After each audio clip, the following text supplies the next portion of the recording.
Hola, hola a todo el mundo, espero que estén teniendo un maravilloso día. Les habla Domingo. Hoy quiero hablar libremente acerca de algo que pude experimentar hoy, em, que fue el perdón. Aprendiendo a perdonar, aprendiendo y pensando respecto a la naturaleza de lo que es este estado de experiencia, que es el perdón, perdonar, esta acción. Pude perdonar a quién, a mi padre.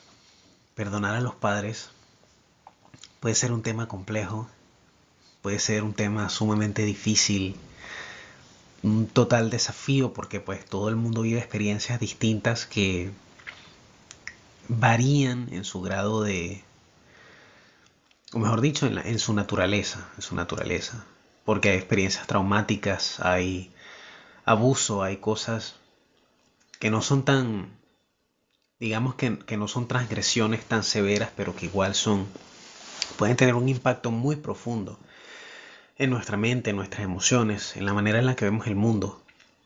Y me imagino yo, ¿no? Que muchísima gente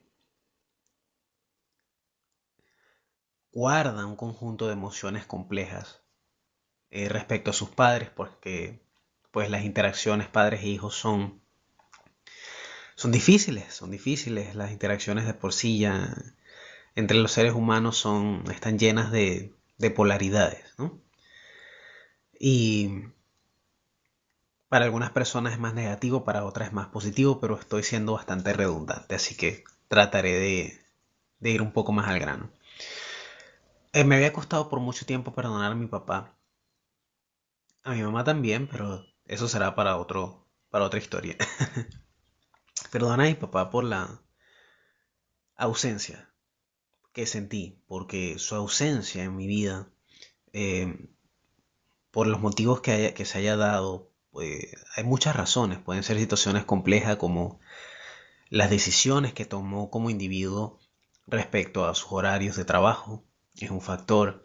Entonces el factor tiempo, eh, el tiempo escaso para construir una relación significativa donde percibo que me pude haber nutrido un poco más de la guía y del amor y del afecto de mi padre. Las limitaciones emocionales que él mismo pudo haber tenido como, como persona, por las cosas que vivió con sus propios padres, por sus experiencias de vida hasta ese entonces. Eh, la distancia emocional también es un factor importante porque pueden estar presentes físicamente, pueden proveer, y eso es algo que, por otro lado, se agradece, eso es algo que hay que agradecer, que también es algo importantísimo. Sin embargo, pues es un hecho que la distancia emocional impacta, ¿ok? No es trágico en todos los casos, a veces es trágico, a veces puede ser incluso abusivo, eso de la distancia emocional y la indiferencia, pero, ¿cómo se dice? Pues es un hecho que influye en nuestras emociones porque somos seres que tenemos ese aspecto, esa dimensión a nosotros, una dimensión mental, una dimensión emocional, una dimensión física, y todas son importantes. Este, y bueno, es un poco egoísta o quizá un poco, ¿cómo decirlo?, ciego de mi parte, culpar a mi padre, eh, siendo que pues tuvo su propia complejidad en sus circunstancias de vida y a pesar de que no hablamos mucho de ese tema o no se abrió emocionalmente respecto a eso durante el tiempo que estuvimos más en convivencia en el núcleo familiar, es algo que puedo observar ahora y a pesar de que lo puedo observar o de que lo he podido observar, era difícil ver atrás sin atarme, aferrarme al resentimiento, porque el resentimiento era una forma de buscar retribución, venganza, de defenderme, de tratar de controlar la situación, tratar de controlar esa circunstancia de ausencia que sentía de mi padre. ¿Por qué? Porque pues al menos yo tenía de esa forma algo que retener, ¿no? Como yo sentía que el afecto era retenido o no fluía con libertad, con plenitud hacia mí y lo necesitaba, y ese era mi sentir. Entonces esa era una forma de yo tener un poco de control, ¿no? Aferrarme a ese resentimiento e impedir que mi afecto hacia mi padre se desarrollara o fluyese o otorgar el perdón. Y eso de otorgar también es interesante porque yo pensaba que era un galardón, una especie de galardón, ¿no? Que yo le iba a dar como condonar un poco eh, lo que yo percibí como un daño emocional. Entonces, no era eso, no se trataba de condonar, no se trataba de, digamos, como que dar poca importancia a esa ausencia, sino que se trataba de yo liberarme del resentimiento, se trataba de yo dejar ir, de hacerlo por mí, de ser capaz de seguir adelante, de ser capaz de desbloquear de alguna forma ese estado de experiencia al que me aferraba.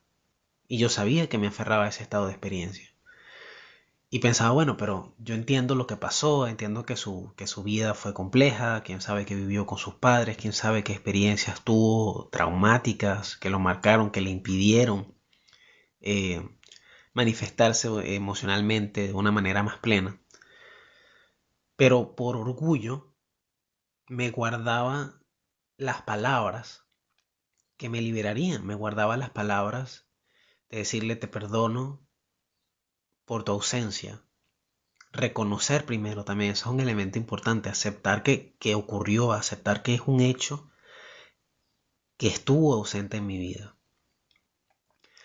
A pesar de la respuesta que pueda dar o de su propia percepción, esa fue mi experiencia. Y aceptar que eso fue real para mí es un paso importantísimo para poder perdonar. Fue un paso importantísimo para poder perdonar. Entonces, ahí puedo decir, primero, te perdono por tu ausencia, te agradezco por tu presencia y por tu cuidado. Para algunas personas eso es mínimo y a veces inexistente, la presencia y el cuidado de las figuras paternas. Y para otras pues va variando en grado, ¿no? En mi caso fue variante la presencia. Eh, yo creo que hasta los 13 años aproximadamente fue que noté una presencia de un ciclo familiar eh, medianamente integrado, podría decirlo de esa forma. Luego hubo una separación de mis padres y a partir de ahí mi papá fue inexistente prácticamente. O sea, no había una entrada a ese vínculo y a esa relación. Ese vínculo quedó ahí como congelado, como muerto realmente. Y a pesar de las cosas, no, de las características de personalidad que pueda tener, de los rasgos que pueda tener nocivos y tóxicos por cosas que haya vivido, me estoy dando cuenta de la gran importancia que tiene para mí perdonar. Eso no quiere decir que voy a restablecer un vínculo o que sea productivo restablecer un vínculo, siendo que hay cosas que considero que son nocivas en su comportamiento, en su personalidad. Quiere decir más bien que no tengo que guardar ese resentimiento, que no tengo que cargar con el peso de ese resentimiento. Y que también puedo ver en retrospectiva y viendo las circunstancias de vida en las que puede nacer un ser humano en este planeta, agradezco muchas cosas de las circunstancias en las que nací. Y sé que no es mi culpa y que no puedo ni podía controlar en mi infancia. No había manera de tener ningún control, ninguna influencia respecto a las cosas que vivieron mis padres en sus propias infancias, a las cosas que los marcaron, a las cosas que limitaron la expresión de sus emociones, el desarrollo, el conocimiento de sus emociones y de la forma en la que funciona su pensamiento, de sus ideas, sus propias ideas limitantes. Así que no es mi culpa y creo que puedo perdonarme a mí mismo también por eso. Puedo no, ¿cómo se dice? No dejar de ponerme unas expectativas tan altas en torno a eso. ¿Qué más puedo decir? Pues comparto esto por si resuena contigo, por si has vivido una experiencia similar, por si guardas sentimientos de rencor, por si quieres reservarte esas palabras también, o por si te las estás reservando. Es un camino y espero que llegues a buen término transitando este camino y que puedas sacarte ese peso de encima, que puedas decirle estas palabras a tu padre, que puedas decirle estas palabras a tu madre o a quien quieras y te liberes a través de la aceptación, te liberes a través del perdón. Y bueno, espero que esto sea en alguna medida útil para ti que lo estás escuchando. Que tengas un excelente día. Nos vemos luego en el próximo post.